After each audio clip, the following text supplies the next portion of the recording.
LA, you are a young artist on her grind. SMH stole my heart. August 13th. We're going to get into your mixtape. But before we even get into that, I want to focus on the artist. Tell me about this stage name, LA. Los Angeles. At first, I was LA, like LA swag. And then after I changed it, because I felt like it was childish, then I changed it to Los Angeles. And it stands for like, okay, every day we wake up. We both wake up, right? We all feel like we angels, but we don't know what tomorrow brings, the day after that brings. So, Los Angeles, you know. Do you feel like you're a lost angel? Yeah. Why? Cause I don't know what's gonna happen tomorrow. I just wake up, live for the day. You know, I don't know what tomorrow brings. Tell me about your upbringing. What was that like? It's like when I was younger. Rough, I say. That's why I'm so humble today. Like, growing up, it was always like, you know, I didn't know what to do. Cause I got six siblings, by the way. So it's like I just wanted to fit in. I didn't know where I fit in at. I'm the youngest, by the way. Yeah. And I didn't know what to do. So I found music as like my way. What are some early struggles you can recall during childhood? Everything. Okay, so financially, like, I was in the, it was like 2-bedroom, 20 people. Wow. Yeah. And that was just my mom. So she raised us. And I had my cousins, my uncles, my grandma, my grandpa, like, everybody was in the house with us. I didn't have a dad. I always felt like I needed a dad. Until I got older and I seen, like, mama, she could do everything. My tea lady, she could do everything. So I always felt like I needed a dad, like me, because I was never like Barbie doll, this, that.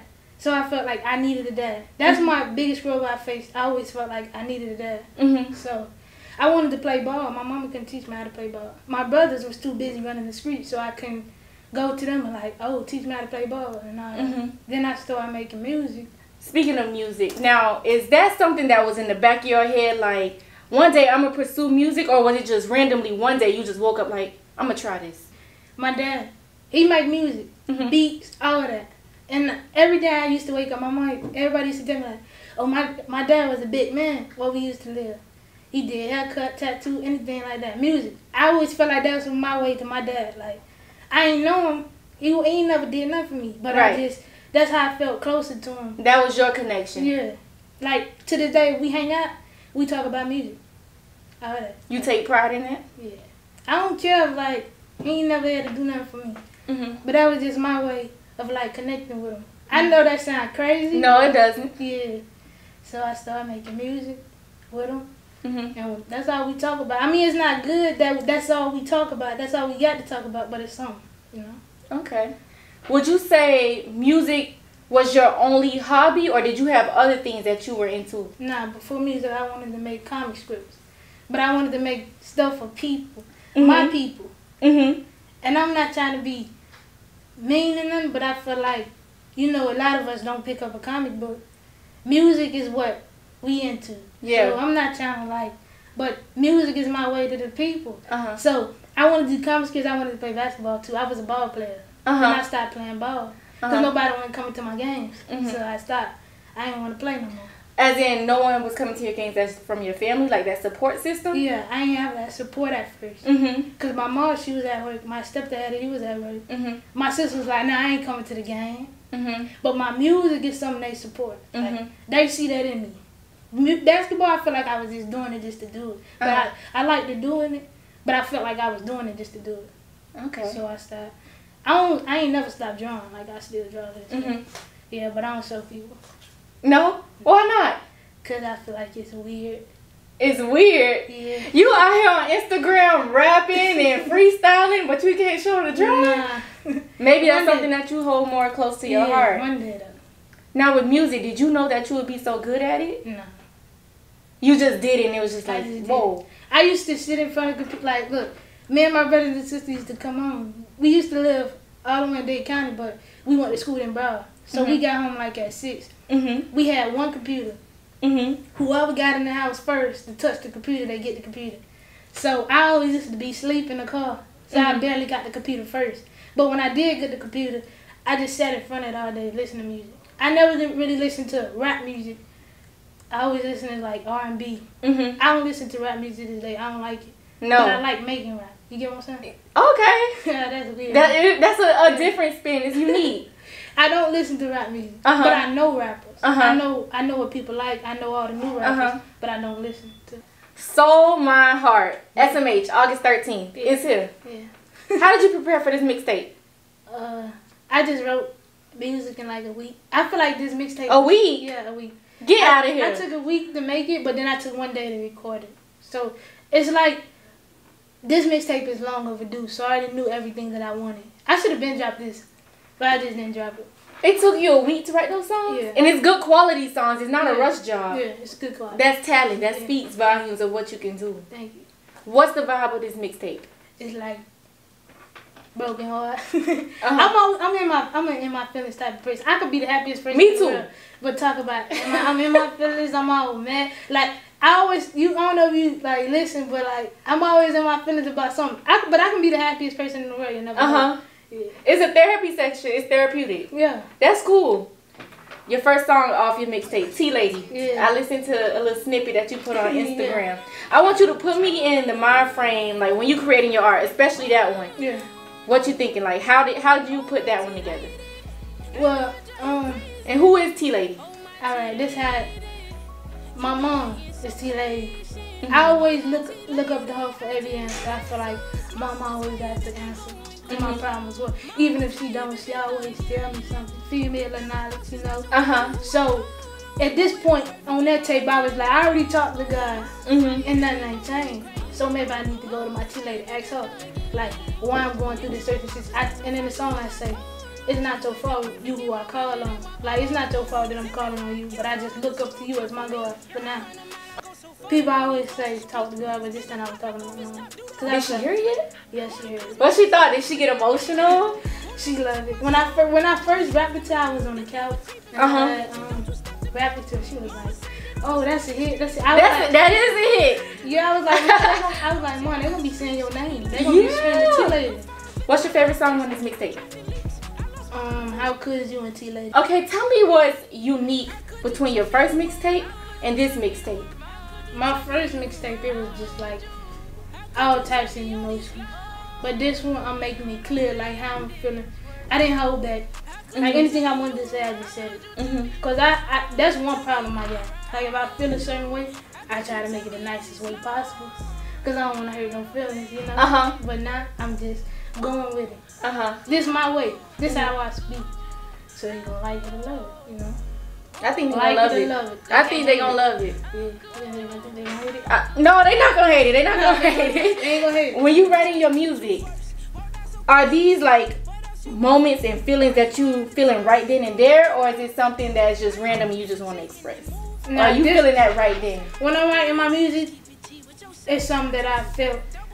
This is what I try not to do. I try not to rap about what I'm feeling at that moment. I wait till I overcame it, because I feel like, say I make a song about how I'm feeling at this moment. Say something going wrong with me right now, and I go put it on Instagram. It's a lot of people praying for a downfall. It's a lot of people hoping. That's why I always wait till I overcome it. Overcome it, because if I overcome it, you can't do nothing, because I'm already out of it. You get what I'm saying? Right. So yeah, every time I talk about something, it's something that I've been through and it already done passed. Yeah. Was there any doubt at any point that you thought you probably weren't going to finish this mixtape? No. You knew it? I knew I was going to finish this mixtape. It was originally supposed to be called Pinky Promise, but I changed it to Soul My Heart. Is music your soul, my heart? Yeah. Yeah? Yeah. That's just your therapy. That's everything for you. Yeah. Like stuff that I don't say out loud, my music's going to say it. Like I may not tell you that I'm happy, but I said in my mixtape. I may not tell you that I'm sad, but I said in my mixtape. So the name Lost Angel. Yeah. It's very deep. Yeah. Your music is very deep. It's not the typical turn up music. Yeah. Why do you think your music is reflective of your stage name?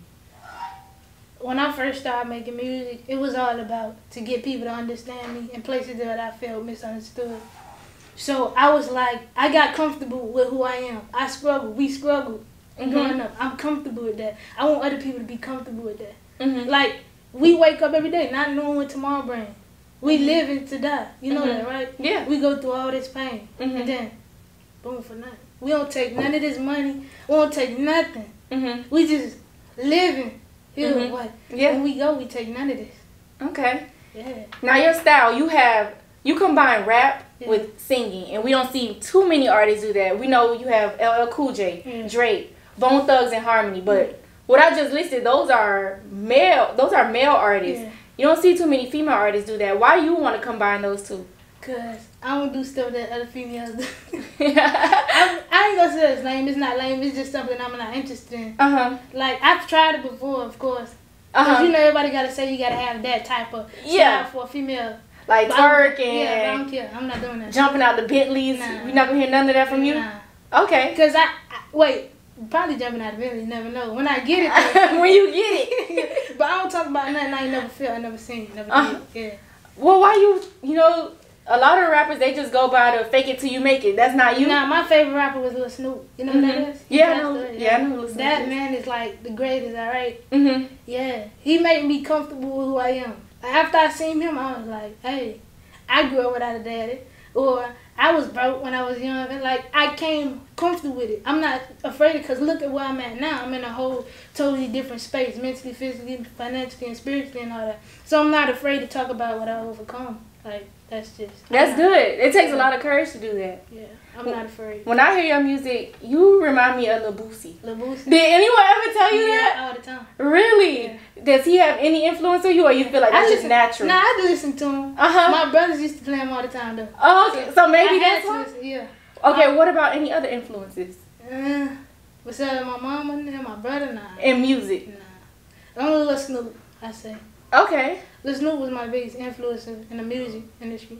I never looked up to no other rapper. I always felt like they was lying about everything. But Lil Snoop, I never knew him for real, but I felt like I did. See, that's the impact I want to have on other people. I want them to feel like they know me. You want that connection where they feel like, oh, I could resonate with LA. Yeah. She's this, she has endured this struggle, she's overcome that. That's beautiful. Yeah. Something you just mentioned, your mom and your brother. Yeah.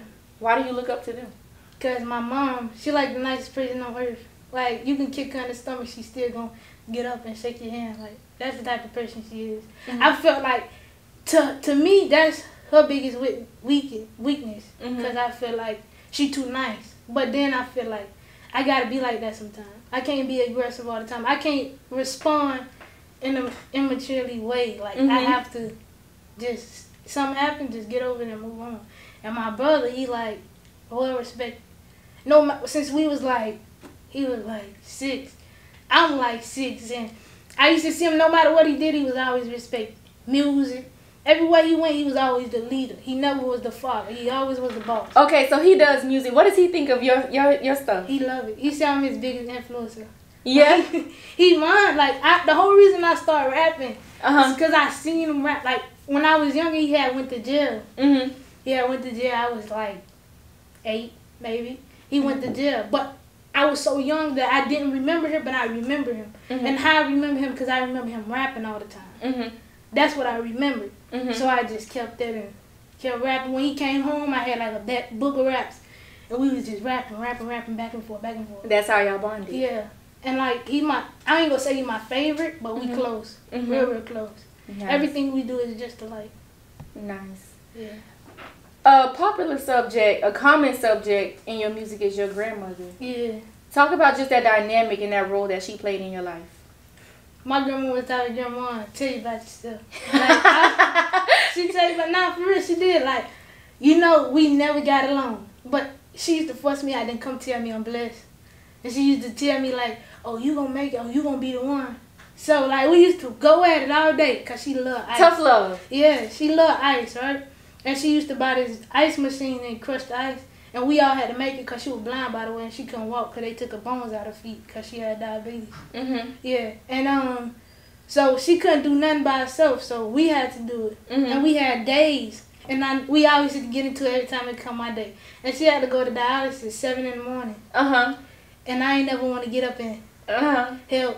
And anytime we cook, she smelled it, she wants some. But she don't even know what it is. Like, oh, no, you could just say, listen, just because you can't see, you can know what it is. Yeah, I know it's like super strong. Anything. It could be a mile away. Oh, she smelled it. I like, I used to. That's why we used to fuck. But she loved me. Like I never seen her cry. That's one thing. I never seen her cry. As long as all the pain she went through, everything, I never seen her cry. What's that love like that you have for her? Crazy. Something I can't explain. I love her for real. When I get a deal, you know what I'm gonna do? What? I'm gonna sign it at her grave. That's my first thing. She don't got a headstone. Like she don't got that. It's just grass. When we go see her, just grass. It's nothing that say her name. So first thing I get that check, I'm going to get it at. Nice. Cause she don't know. She don't. Nobody know. Like when we go visit, they tell us this her, but we don't know that. Like, cause they don't say nothing. Yeah. When did she pass? I think I know it was January 23rd. I think it was 2016. See, my grandma was the type of person I never thought she'd die. That's the same thing I got from my mom. I never think she gonna die. Like my grandma, she was sick and all, but she was healthy at the same time.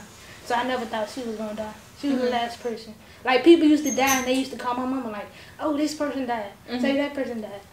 I ain't care. I never cared. But then as soon as my grandma died, that hit like. Yeah, you felt that. Now I feel how other people feel when they, you know. Yeah. How did you cope with it? I don't know. Around that time we had lost our house and everything, so I had another problem to worry about. So that was already done. There's nothing I could do about it. I just, move day by day. Really, yeah. And then when my grandma died, see, this is the crazy part. I was in the room, right? Every time I always shared rooms with my sister. So every time my mama left, I always went to her room because I always wanted to be alone and listen to music, because I rap so much. My sisters and them kick me out. They be like, get out. Because I be rapping all day. I don't stop. And I used to go in my mama room. So the night that they was talking, the day before she died, I wasn't out there. I don't remember our last conversation. That's something I hate. I don't remember. I don't know if we was fussing or if we was cool, you know. So when she died, it was like, man, I ain't know what to do. And then we woke up the next day and we were cooking. Like I said, she smelled everything. She didn't wake up and say, give me some. So my auntie jumped up, like, check her. And we went. She wasn't getting up. Put one on her face, she wasn't getting up. Pulling on her arms, it was like when the person died, I guess their body gets still and you can't move them. Yeah, that's how she was. And then the emblems came, and I already knew she was dead. Like, because I not watched so much movies, I already know. So I knew she was dead, and I went outside, and I just let the emblems pass by. I was just on my knees crying. All I could do is like, I don't know, there's nothing I can do about it. Right? But you could put it in your music, and you are putting it in your music. I love Granny. Yeah. Something else that you put in your music, you talked about beating cancer. Yeah. Talk about just overcoming that and receiving that phone call and just the rush of emotions, feeling blessed.